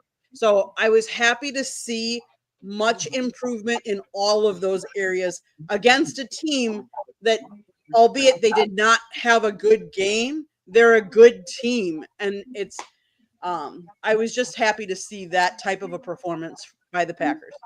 I mean, I don't take that stuff personal. I don't care. It is what it is. The Packers played a better game than the Lions. I guess the one thing the Lions should probably learn from that is they plan to use Isaac Tesla a lot more in that offense because he got 3 of 67 snaps and a touchdown. That was one of the best catches I've ever seen. So you better get him in the ball game a lot more, and that's what they're going to have to do for sure. All right, go ahead, Mel. Yeah, I like the Pittsburgh game was interesting. Pittsburgh and the Jets game. I think Justin Fields played well. So there was a lot of points scored, between both of those teams, and both of those teams had difficulty scoring last year, and neither one of them had difficulty scoring this year. And that could be one or two things. I mean, the offense has gotten better, or the defenses have gotten worse. So that's something I think that's something they're going to have to watch for the rest of the year.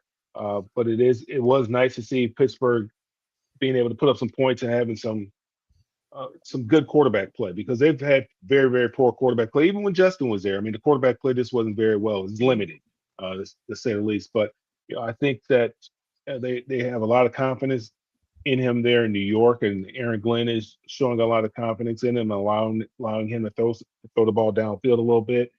And I think it's opened up that offense, and he looked very impressive. I was very pleased with how he played. I feel he's a good player. I think he just needs to be in the right type of situation with somebody telling him and encouraging him and building up his confidence. And I think he can be a pretty good quarterback.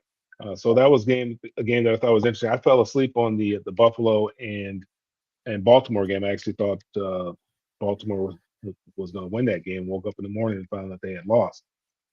Well, that was a good game too. I mean, those are two quality football teams. But again, typically defenses are ahead of schedule, ahead of the offenses. But you look at some of these scores, especially with a team like Baltimore who thrives on defense. For them to give up that many points would be very concerning to me if I'm a coach. And it doesn't matter whether it's to Buffalo or if it was to Miami. It doesn't really matter. It's very, very concerning that they gave up that many points. Buffalo, giving up 169 yards to Derrick Henry, that's a problem. But again, he's a problem for most teams as well. But those are the two games that really stood out for me this weekend. All right, Tommy. Yeah, the Buffalo-Baltimore game stood out for me primarily because I liked both those quarterbacks, Lamar Jackson and Josh Allen. The thing I always remember about Lamar Jackson, because he was here in the ACC at Louisville, and after he won his Heisman Trophy at the ACC Media Days kickoff, he was getting asked about the pressure to win another Heisman. And he said, there's no pressure. I wasn't trying to win it the first time. I've always liked that answer. And then I've always liked how Josh Allen came out of Wyoming. And it was a great finish to that game after it seemed like it was going one way. The other two games, I guess, that were big surprises to me is I didn't think Aaron Rodgers had anything left in him. He's still got 16 games to go, but he sure is off to a great start. 4 touchdown passes? Yeah. And then I thought the Cowboys were going to go downhill real rapidly, but they were impressive against the Eagles. Yeah, I'll say there's only one game that stood out to me. It was definitely the Pittsburgh and the Jets game. Chris Boswell, 60-yard field goal. What a great moment for him. Aaron Rodgers, 244 yards passing, 4 touchdowns. But here's what he said. I'm just glad that he not only got even with Aaron Glenn, who could doubt him, but it was great to get even with the entire Jets organization. And since someone mentioned it, J.J. McCarthy looked really good after throwing that pick 6 last night, too. Well, marching Minnesota back against the Bears, too. Right. Well, great to know. I'll follow you up on that one as well. I wasn't finished. Okay, so here's the thing. Now, I was glad for Aaron Rodgers. Let's face it. Say what you want about the guy as a drama guy, but he got even with the Jets. He paid them back in a big way, but with that impressive performance, and he did it in New York in front of 83,000 of them. He did. So, here's a guy like Aaron Glenn. Get you to fly across the country to tell you they don't want you. You could have done that with a Zoom call. You really didn't need to drive him there. So what is he going to do? There you go. Take that. And to the rest of you, I wasn't a problem. You guys are the most dysfunctional organization on the planet. And yes, I'm glad you went out there and brought that up with J.J. McCarthy, because now here's my thinking. I'm glad that Ben Johnson and Aaron Glenn, the two Lions coveted assistants, got head coaching jobs, are 0-1.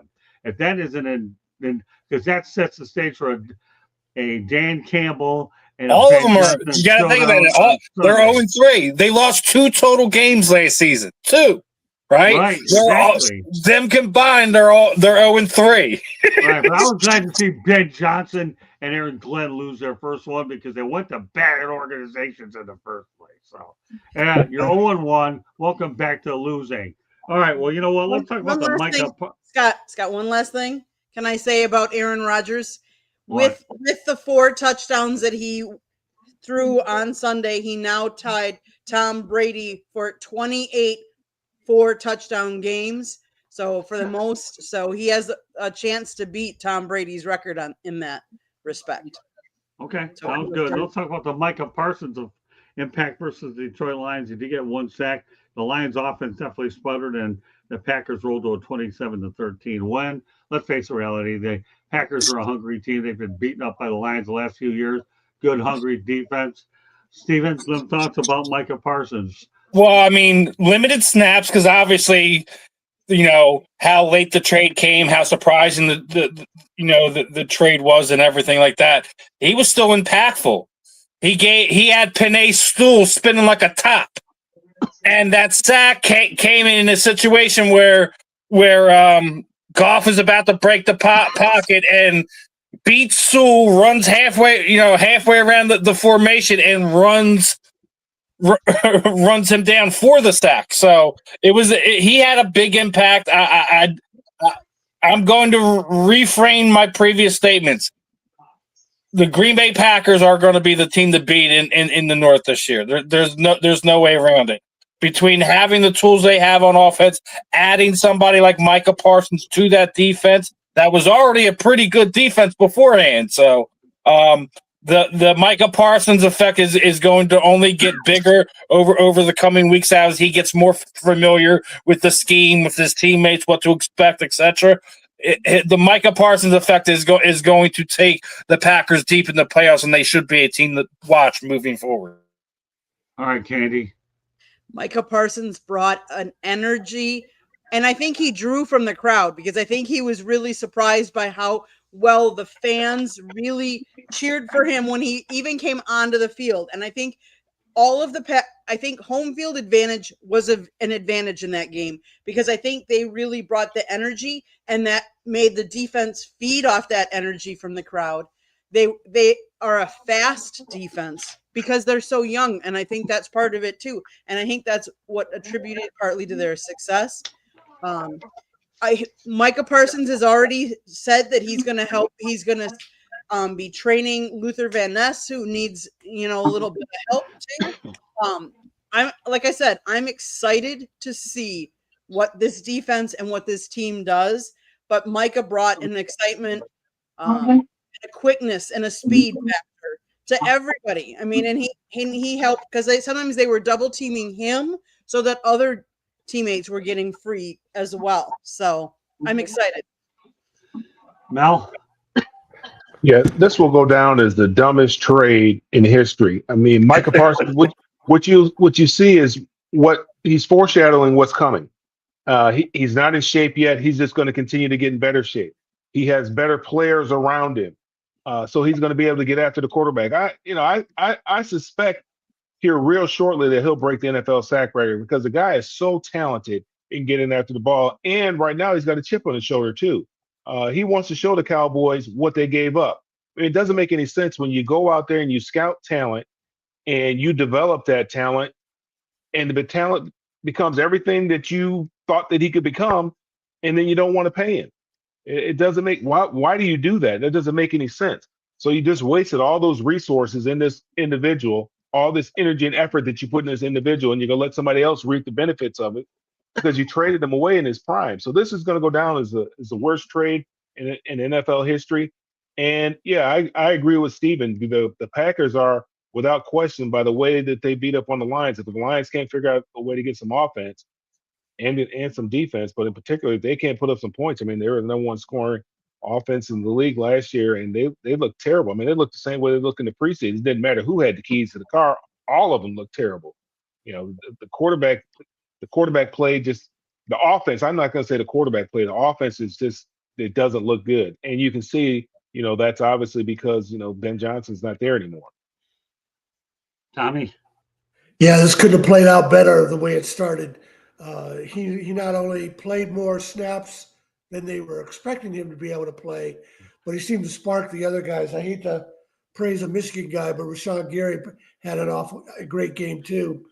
So it's playing out great through one game. But before the game, when they were talking about how he had to take some shots, some injections for his back, I started wondering, boy, did Jerry Jones know something that wasn't involved in this trade here that people weren't discussing? Because if you have a back injury, that's tough to deal with. But maybe not. Maybe he's fine, and it's going to continue the way the first game went. I'm going to say one thing what I said when the trade came down. This trade reminds me of Reggie White. Once you brought Reggie White into Green Bay, what happened to the Packers? They went on to win a Super Bowl. We'll leave it at that. Next segment, as Mel's. Okay, and he's going to do a tribute to Al Fracassa. But before I turn it over to Mel, let me talk about Al Fracassa's numbers. He began coaching at Royal Oak Shrine in 1960 and took over at Birmingham Brother Rice in 1969. He remained as coach in the Catholic League through 2013, amassing a 430, 117, and 7 record in 54 years on the sidelines. A source of Detroit Free Press, one of the winningest and longest tenured coaches in Michigan high school football history. Mel, the floor is yours. I know you talked about it on Facebook. Now you can talk about it again. Yeah, I mean, I definitely, would not be who I am if our paths had not crossed and my dad had not made that decision to send me to Brother Rice High School. The what Coach Fracassa demanded out of everyone, not just me, but out of everyone, is excellence. Not perfection, but excellence. He wanted you to give it everything that you had. One of his things, we always had a motto every year, be the best that you can be, was one of the mottos that we had. Life's battles don't go to the stronger or faster man, but to the man who thinks he can. He'd always say, do it better than it's ever been done before. He just always had some sort of motto that for the team each year. And you think about it, he's had in 44 years, he sent over 300 players to college. I think he had about 16 players that went to the NFL. What he instilled in us a toughness. It- we weren't always the biggest or the fastest or the strongest, but we were the most physical. In order to be physical, you have to have a sort of mental toughness. I don't think you can be physically tough without being mentally tough. And he instilled a mental toughness to us. The things that we had to do, that we did, we were very, very confident when we went out there in the football field because we know the kind of work that we put into it. Long before teams were in high school in particular doing anything in the spring, we had these things called agility drills in the winter. 6 o'clock in the morning, we're out there doing like combine like type stuff. And to end it off, we first started out whatever year it was, that's how many down ups we'd have to do. Then it became 110 down ups, because he wanted us to give 110%.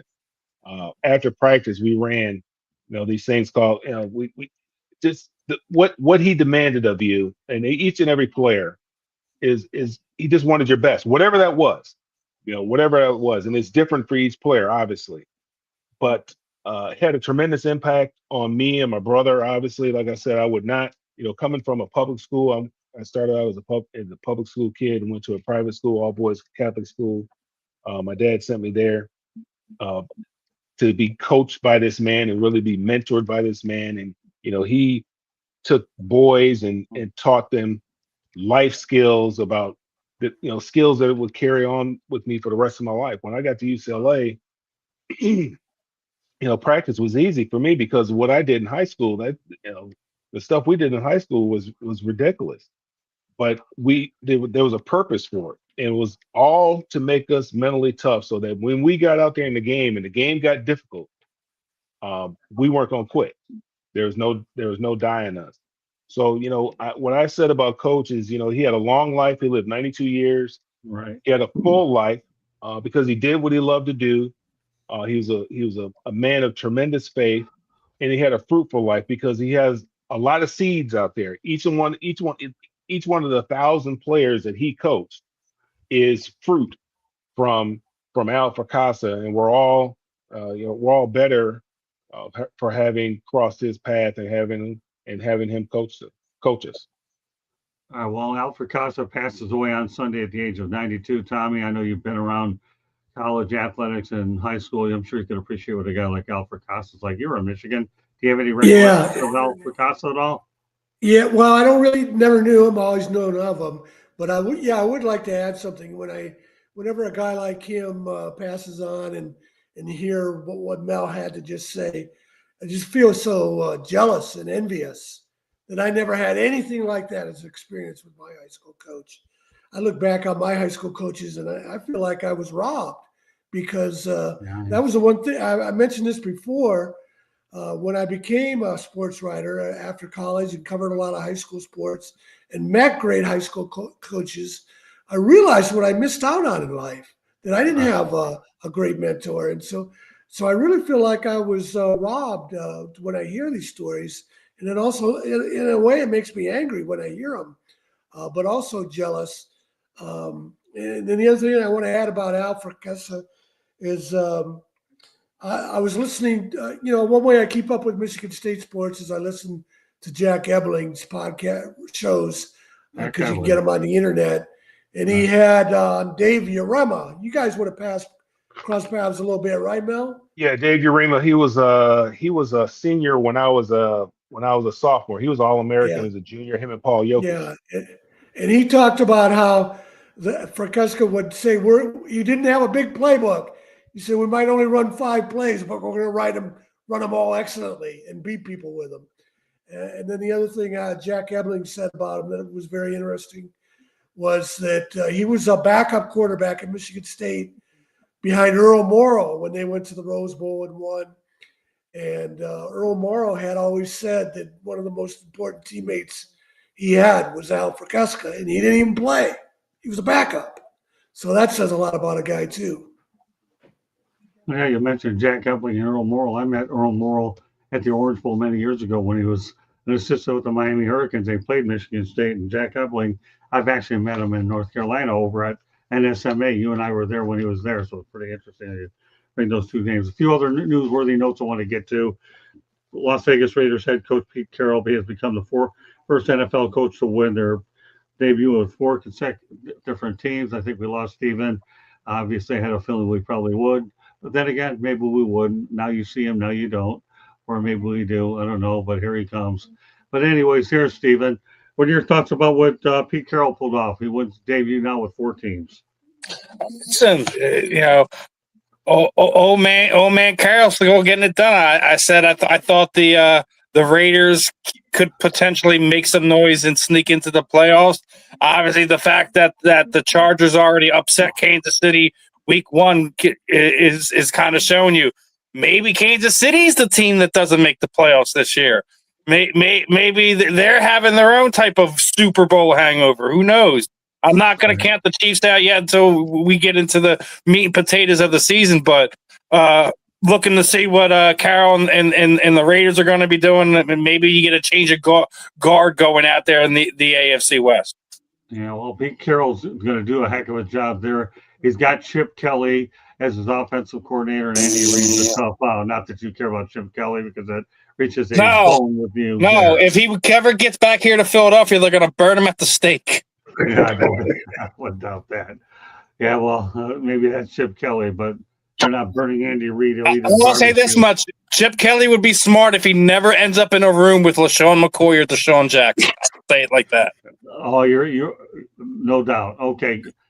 Well, Steven, since I know you don't have a lot left on your battery, I'll just hit you with these last 2 topics.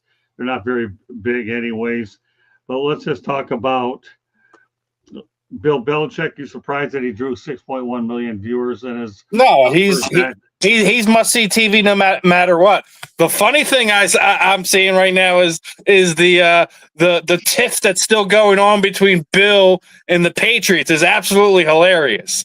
He is not so for people who don't know who's tuning into this, he is now not allowing them to come in and scout anyone from his team since Bill was not allowed to go to the facility. So we're playing tit for tat, and he's still acting like he's 16 years old. So good to see nothing's changed with Bill.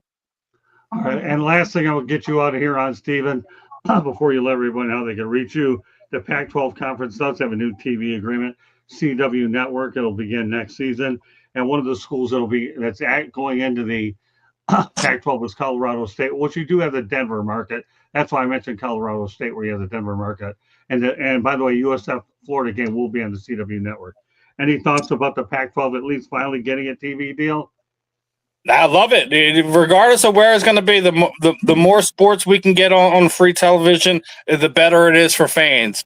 You see this stuff all the time where we're fans that are in different markets. They have all these problems trying to watch games. You go to turn on the game. You're in a blacked out area. You can't watch this game. It's the biggest nonsense thing ever.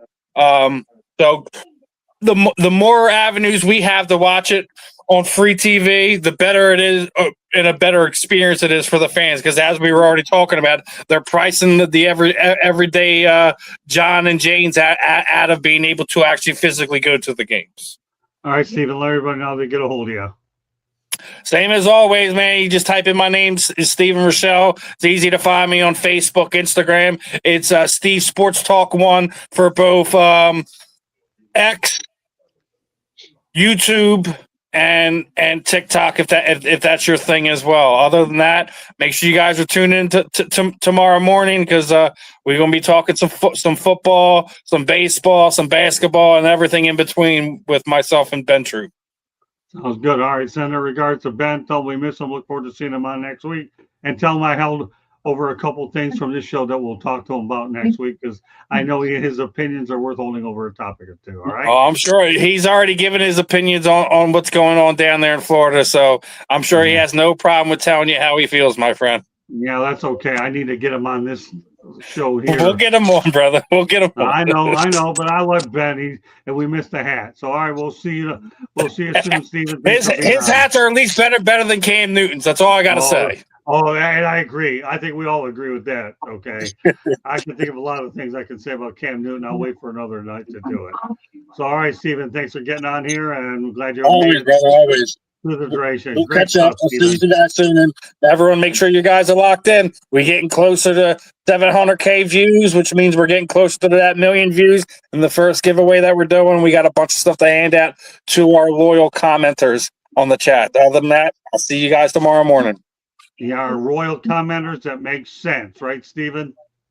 Absolutely. Don't just sit there and say hi and then don't say nothing the rest of the show or cry about your comments not getting on the show. I'll catch you guys later. All right, have a good night. All right, so let's go back to the rest of the group here, and we'll talk about a few topics here. All right, Mel, Pete Carroll, 4 times winning his debut. Some thoughts.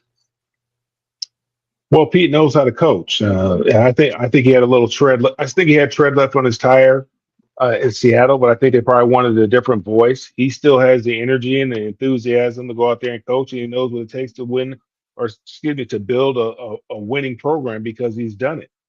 And it's something the Raiders needed. They needed an adult in the room. They have one now, and we'll see how long this lasts. This will probably be Pete's last job, but we'll see what he's able to do with it. He's made that division very interesting by coming in there with Denver and with the Los Angeles Chargers, and obviously with Kansas City. So it's going to be very interesting to see. But yeah, I mean, it's great for him. He's doing it his way. He brought in his quarterback, and he's getting it done his way. That's the way he's done it before, and he knows how to win, and he's just continuing to do that. Tommy. It's interesting that Pete Carroll and Bill Belichick are both 73 years old. And Carroll got another chance with an NFL team, but Belichick couldn't. That's why he's at North Carolina. No NFL team wanted him because of his reputation for trying to run everything and being hard to deal with. Right. So Pete Carroll, obviously, that's not who Pete Carroll is. He's obviously a good coach. But I'll forever think about him as getting out of Dodge, USC, before the NCAA. You were cutting out at the very end, Tommy. I say he's obviously a good coach, but I will always think of him from his USC days when he got out of town before the NCAA posse caught up with him with probation and penalties for the USC program. There you go. Okay, Candy. The win was Carroll's first NFL victory with a franchise other than the Seattle Seahawks since 1999 when he was with the Patriots. Carroll will turn 74 next week and is now the oldest head coach in NFL history. He's more than 7 years older than Kansas City Chief head coach Andy Reid. Let's face it, the Raiders started out, they weren't the best team in the league last year or so. Carroll's getting them off to the right start and moving them in the right direction. I mean, he's a good, proven coach, long tenured history. He doesn't have the short answers that Bill Belichick always had with the media. Although Bill's got to have a little more media presence now that he's in North Carolina. He can't do the short, quick answers that he did when he was in the NFL. Okay. All right, Mel, let's go back to the Pac-12, your old conference. You heard what I said to Steven, new TV deal, some thoughts. Yeah, not much. I mean, the CW, I don't know how many people watch the CW. I mean, it's great for the remaining Pac-12. I wish they would have done something a long time ago when the Pac-12 wouldn't have broke up. But I mean, I think I think they broke up. I think it was inevitable. It was going to happen. I think the Big Ten wanted to be on wanted to have a presence on the West Coast. I just wish that the Big Ten would have became a part of the Pac-12 as opposed our teams becoming a part of the Big Ten. But it's good for the remaining teams that are going to be left in the Pac-12 now, whatever the conference is going to be. Obviously, it's good for players too. They get an opportunity to play on television. That's what all kids want to do. These are some schools that probably never had that type of visibility before, so it's going to be good for them. But I'm not a Pac-12 guy anymore. I'm a Big Ten guy. My team resides in the Big Ten. I don't care about the Pac-12. That's fair enough. Okay, Tommy. Yeah, it looks good on the surface, but I don't know if it's going to move the needle. When your membership is Colorado State, Fresno State, Texas State, Utah State, San Diego State, Boise, I don't know how much that's going to make a difference and attract eyeballs. They need a football program to capture the nation's attention, a lot like Boise State did in the Mountain West. Can they do that in the Pac-12? In basketball season, they do have Gonzaga to be that team to capture attention and eyeballs. The one good thing I will say about CW is it's a channel that's everywhere. It's not like having, some of the Big Ten games are on Peacock, and you have to have a subscription to watch them. Right. And so I see the Big Ten games because I'm interested. But if a Big 12 game was on Peacock, I couldn't watch it. Fair enough. Candy? You have to like it when a conference like that does go on to a station that is televised, like Tom and Mel said, everywhere. And Steven said it too. It's free television that people can go and watch. And how is some of these high schoolers going to see that now all of a sudden a conference that wasn't on TV is now on TV? They can watch them. They can be promoted more. It can only help the conference. I think it's a good move. Yeah, all I'll say about this is that, number one, I'm just glad the Pac-12 is still alive. Obviously not like it used to be, but you don't lose a conference that doesn't fold, and that's it. So if they could get on some sort of a television contract, fine. Certainly the members aren't like they used to be, but the fact it's still alive is for me. Final topic of the night. Coach Belichick, we talked about 6.1 million viewers. Candy, the guy still draws. And Tommy and I will be talking about we'll talk a couple college things on the Motor City Mad Mouse show tomorrow, but not this one. So Candy, thoughts about 6.1 million viewers watching the TCU game? I mean, I think it was great. I mean, granted, it wasn't the game that we expected the results to turn out the way we thought they would, but it's good for college football, to have a name like that and to have a draw like that. It's good for football, for college football. Tommy? Bill Belichick, of course, is going to draw attention for a while. They've got to keep winning games. They play Richmond this week, so they should win a second game. Then they're going to have to go to Central Florida. I don't know how good Central Florida is, but we don't know what the talent level is on that team yet. We don't know how good the quarterback play is going to be. But I will say this, Steve mentioned this earlier about the spat with the Patriots. Belichick is still being a little petulant with his Patriots relationship, but he is a completely different person with his media interviews. He gives expansive answers. He explains the process to coaching the team. He explains the process they went through with Mike Lombardi of bringing in 70 transfers. They may not have made all the right choices, but he's been explaining what's going on Another thing that's interesting, and this was after the loss against TCU. He was very expansive with his answers, very patient with the media, and then the other thing that one of the things that popped up on social media at the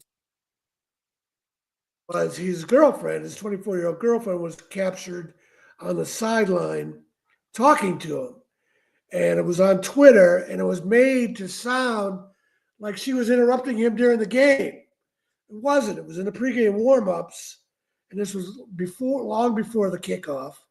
And as has been explained, that's not unusual for a family member. She's not a family member; she's a girlfriend, but essentially his partner.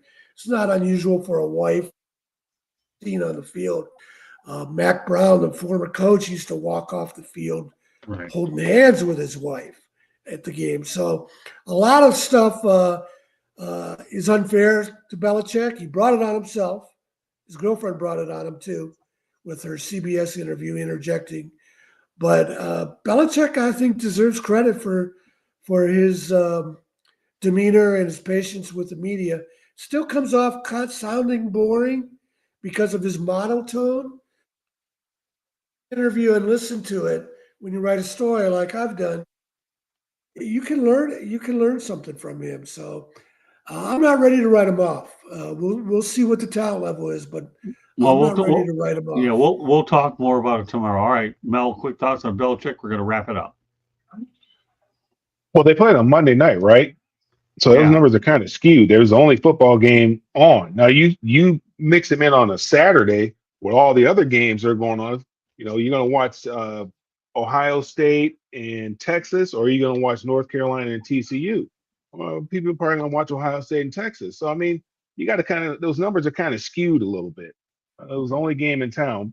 So, yeah, I mean, he's a big name. People wanted to see if he's going to crash and burn. A lot of people wanted to see if he was going to crash and burn. A lot of people wanted to see if he's going to be able to duplicate the success that he had in New England, or if he's going to do what a lot of people think is going to happen, because he hasn't had much success without Tom Brady. So yeah, a lot of people tuned in for one of those two reasons, I would imagine. But again, those numbers are skewed because that was the only game on that particular day. You know, mix them in on a Saturday when with all a whole bunch of other teams are playing. North Carolina is not a team you might flick through the channels, just to check. You might have, get highlight or get updates on the score, but it's probably not a football game that you're going to watch. Okay, Mel, very quickly, how can people get a hold of you? Real quickly, you can get a hold of me all the social media at Melfar Jr., and you can follow what we have going on for the kids here in Georgia and also up in Michigan at melfarsuperstar.org. A great tribute to Alfred Casa. We look forward to seeing you next Tuesday night. Tommy, quickly, of course, you and I have the Motor City Mad Mouth show beginning at 8 o'clock p.m.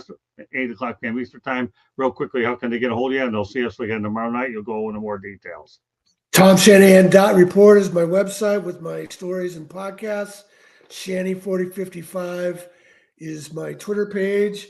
Buy my book. I mentioned Jimmy Ray earlier. There are no two better books on college football integration than mine, Ray of Light and The Right Thing to Do. All right, Candy, quick station break, and then we are done. I appreciate everybody for being on. Stephen Reichel was great. Tommy and Mel, as usual, were great. Candy did a great job. Hopefully we'll have Marvin and Ben on next week. Go ahead, Candy.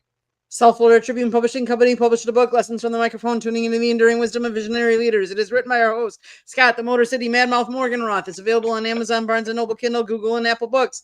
There's also a link on our website, www.southfloridatribune.com, where you can get a plethora of content. If you like to listen to podcasts, you can find us wherever you get your podcast. If you want to advertise, call Scott 954-304-4941. And if you want to be a guest or you have topic ideas, you can always email us at southfloridatribune.com. I want to thank Scott for hosting, and I want to thank all the comments in the chat room. Thank you so much. We'll see you guys next week.